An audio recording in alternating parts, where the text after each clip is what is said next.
काफ़ी टाइम बाद वीडियो बन रही है। कुछ काम में थोड़ा बिजी हो गया था।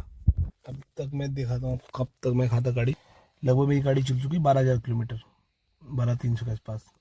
3,000 किलोमीटर बाद मेरी नई सर्विस आएगी, स्टार्ट होगी। 7,500 रुपये सर्विस होती है।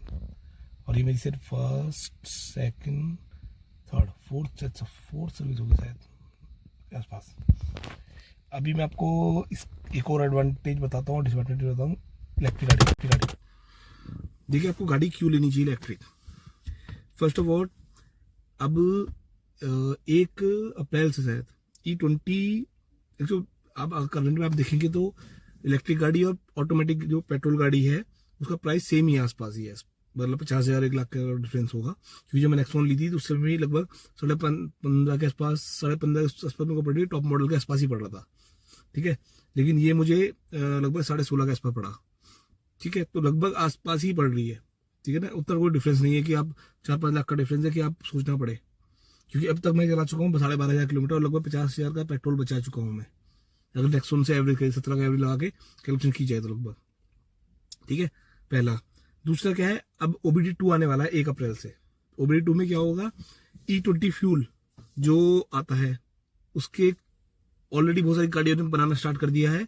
बहुत सारी गाड़ियां अब बनाना स्टार्ट करेगी क्योंकि मैंडेटरी हो जाएगा गवर्नमेंट के थ्रू कि OBD2 E20 फ्यूल वाली गाड़ियां बनाने का। बहुत सारी कंपनियां बना रही है, 2 व्हीलर बना रही है 1 अप्रैल के बाद, और बहुत सारी ने पहले से बनाना स्टार्ट कर दिया है। ऐसी 4 व्हीलर ने भी कब से बनाना एग्जैक्टली मुझे पता नहीं, कभी 4-5 साल से बनाना स्टार्ट किया था। और जो पुरानी गाड़ी है 10 साल 5 साल पुरानी, E20 फ्यूल आते ही सार उसमें अगर आप E20 फ्यूल डालते हैं उन गाड़ियों में तो उनकी वारंटी एक्सपायर हो जाएगी। बुकलेट में लिखा है, बुकलेट चेक कीजिएगा अपनी।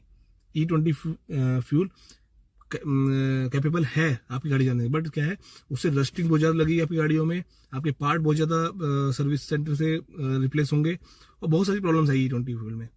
क्योंकि उसमें 80% के आसपास आपका फ्यूल्स है, बाकी आपका 20% आपका इथेनॉल है। तो इथेनॉल में खासकर क्या होता है, रस्टिंग बहुत ज्यादा लगती है। तो ये प्रॉब्लम्स आएंगी आपके साथ ही। ठीक है, उसके बाद और फ्यूचर में ये E25 E30 बचेगा क्योंकि गवर्नमेंट का जो टारगेट है वो मैक्सिमम रेंज तक लेके जाना है फ्यूल को, E20 को, मतलब एथेनॉल को।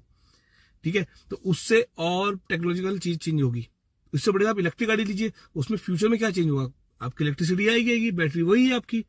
फ्यूचर में क्या होगा, बैटरी और एफिशिएंट बनेगी। आप जब नई गाड़ी लोगे उसमें और एफिशिएंट बैटरी होगी। जैसे इस समय आपका टाटा सॉरी महिंद्रा की B6 और 9 देखिएगा, उसमें चार्जिंग स्पीड काफी तेज है। ठीक है, और अभी मैंने कई वीडियो भी देखा था, उन्होंने 500 तक की रेंज निकाली है।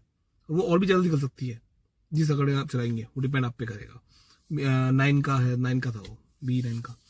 तो आगे जाके गाड़ियां बहुत ही अच्छी बनेंगी, बहुत ही एफिशिएंट बनेंगी गाड़ियां।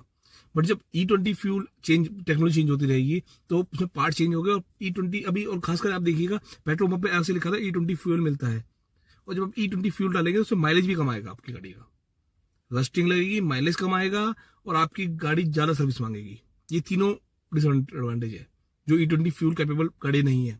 आज से 5-6 साल या 10 साल पुरानी गाड़ी लें, उन सब में ये इश्यूज आएंगे जो करंट में मारुति ने 4-5 साल पहले करना स्टार्ट कर दिया था। बहुत सारी गाड़ी ने स्टार्ट कर दिया था E20 फ्यूल का। बट वो देख लीजिएगा, अपनी गाड़ी में लिखा होगा आपके, उसमें जहाँ पेट्रोल पंप पे पेट्रोल डलता है वहां पे लिखा होगा E20 फ्यूल कैपेबल और नॉट कैपेबल। एक बार चेक कीजिएगा। जो नहीं है उनको बहुत सारे एडवांटेज होने वाले हैं क्योंकि आगे जाके E20 कॉमन हो जाएगा जरा फ्यूल। अभी तो चलो अब दोनों मिल रहे हैं, अभी फ्यूचर में जाके हर पेट्रोल स्टेशन में E20 ही फ्यूल मिलेगा। ठीक है, ये भी है आपका एक आपका एक और आज पूछ रहा हूँ मैं। आज इस समय जो गाड़ियां आ रही है काफी एफिशिएंट गाड़ी आ रही है। अभी मैं यहाँ से लेके unit of statue of unit तक गया था। यहाँ से 300 इंदौर से 300 किलोमीटर के आसपास पड़ता है। मैं डायरेक्ट बिन चार्ज में गया था, वहां जाके मैंने गाड़ी चार्ज की थी। ठीक है, फिर वहां से चार्ज करने के बाद मैं डायरेक्टली उससे फिर मैं गया था आगे जाके मंदिर पड़ता है, नाम याद नहीं आ रहा आपका, माता जी का मंदिर, सिद्ध माता जी का, वहां गया था। वहां से लगभग 100 किलोमीटर के आसपास पड़ता है। वहां गया, फिर वहां से वापसी आया था डायरेक्टली। वहां पे एक बार चार्ज किया, फिर वहां पे थोड़ा टॉपअप किया और फिर डायरेक्टली 300 किलोमीटर यहाँ पे आया। कोई इशू नहीं है, विदेशी कोई इशू नहीं आया मुझे। 50-100 की स्पीड में आया। कोई मतलब 20% बैटरी तब भी रह गई थी मेरी, मतलब 60-70-80 किलोमीटर और चला सकता था मैं। और इसमें क्या था, 20% में लगभग 60 से 70 किलोमीटर कम से कम चल जाती है। और 10% में लगभग, अगर 10% नीचे रहेगी तो 45 के आसपास चलेगी कम से कम, और 10% से लेके 20% जितना आप अच्छी चला सकते हो उतना बेटर है। 70-80 तो कम से कम चलता है, तो कोई इशू नहीं है सर, ठीक है। और इस समय जो गाड़ियां आ गई है 45 किलोवाट में, 40 प्लस ही मतलब 45 किलोवाट से, उनमें एवरेज बहुत अच्छा आ रहा है गाड़ी में। और ये नेक्सॉन 45 में ग्लिच है ही नहीं, आता है अपना मेट्रो सॉल्व हो जाता है। पुरानी वाली गाड़ियों में था 45 एक ऐसा बेंचमार्क सेट किया इन्होंने जिसमें इशू काफी कम है। मुझे सर्विस सेंटर में जाना ही नहीं पड़ा, 12,000 किलोमीटर चला चुकी है। कई लोगों ने, मैंने एक ग्रुप में डाला था, उन्होंने कहा 12,000 किलोमीटर तो देखते हैं कि 12,000 कोई भी चला देता है। अभी तो 12,000 प्लस ही लेके जाऊंगा। अभी यहाँ से इंदौर से हरिद्वार दोबारा जाना है मुझे, इंदौर से हरिद्वार, हरिद्वार से इंदौर। अभी मेरी 6 महीने की वारंटी वो खत्म होने, ऑफर मिलता है आपका इलेक्ट्रिसिटी का, चार्जिंग का, वो खत्म होने वाला है अप्रैल में।